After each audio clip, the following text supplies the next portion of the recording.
I hope you all are doing well. Well, today I thought to make um, chicken Hakka noodles. So I'm going to share with you some how I prepared this recipe. I heated up the pan, add some oil, then added chopped onion, and to it added some finely chopped veggies of my choices. We usually use carrot, capsicum, cabbage.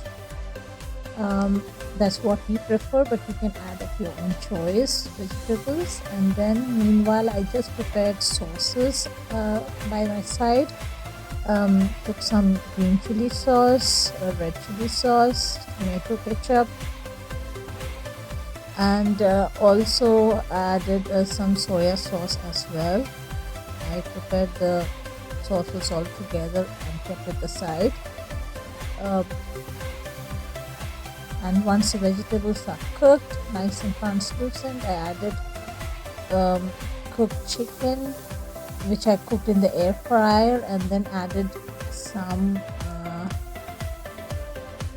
um, eggs that I have already cooked in a pan, and to them I added some salt, pepper also while cooking. And then once all the vegetables, chicken pieces, and the egg is all cooked and well mixed, I added the Hakka noodles to it, and then on the top added the prepared sauces, mix them well, and that's about it. Our quick breakfast is ready. I hope you can try this recipe if you like it and see. We liked it, we enjoyed it, and I hope you'll also enjoy it.